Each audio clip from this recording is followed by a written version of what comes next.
जब पाकिस्तान में 1971 में चुनाव होता है तो वहाँ पे शेख मुजीबुर रहमान सरकार के तौर पर जीत के आते हैं, लेकिन पश्चिमी पाकिस्तान वाले पूर्वी पाकिस्तान, क्योंकि वो बंगाली थे और पूर्वी पाकिस्तान के थे, तो उनको प्रधानमंत्री बनने से रोका जाता है।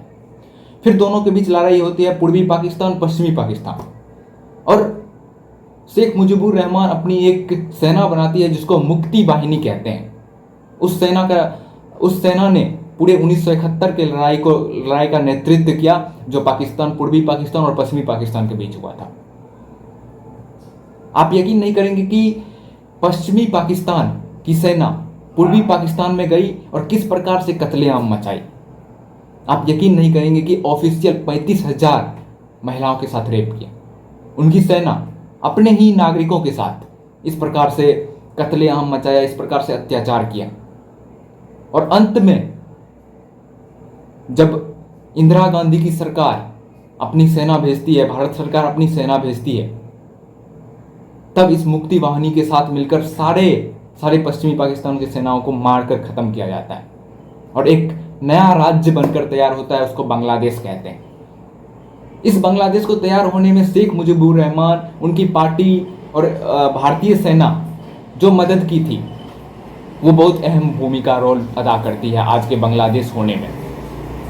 लेकिन आज जो वहाँ की परिस्थिति है, आज जो वहाँ के युवा आक्रोश है, आज जिस प्रकार से शेख मुजीबुर रहमान की मूर्ति गिरा दी गई वहाँ पे, इससे लगता है कि किस प्रकार से लोगों का ब्रेन वॉश कर दिया गया है कि जो नेता तुम्हारे पूर्वज को बचाने में एक अहम भूमिका निभाई, तुम्हें आज़ाद दिलाने में, तुम्हें उस जानवरों से, उस पश्चिमी पाकिस्तान से जो तुम्हारे ही पूर्वजों का इस प्रकार से अत्याचार किया, इस प्रकार से कत्लेआम किया, उसको बचाने में और तुम्हें आज़ादी दिलाने में अहम भूमिका निभाई, आज तुम उस शेख मुजीबुर रहमान के मूर्ति को गिरा दिए हो।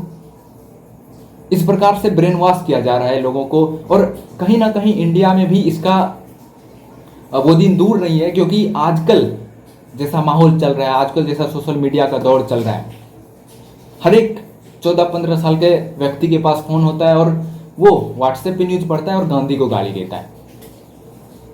फर्क नहीं पड़ता कि उसने क्या उपलब्धि पाई है, फर्क नहीं पड़ता कि उसकी क्या स्तर है, लेकिन वो गांधी को गाली देता है, नेहरू को गाली देता है।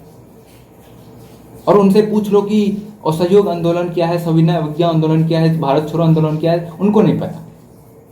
बस इतना पता है कि गांधी जी गलत थे। ये हाल होता है। इसीलिए एक शिक्षित देश होना, एक पढ़े लिखे राज्य होना कितना आवश्यक है, इससे पता चलता है।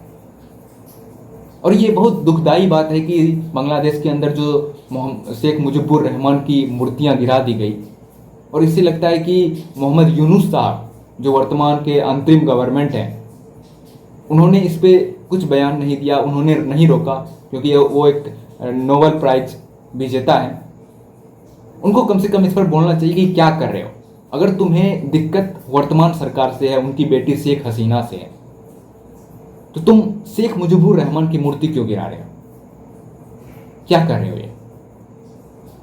उनको सोचना चाहिए और उनको इस पर बयान देना चाहिए, और कम से कम नागरिक को समझाना चाहिए। ये बहुत ही दुखदाई बात है और ऐसी समस्या आगे चलकर ना हो, ऐसी मैं कामना करता हूँ। धन्यवाद।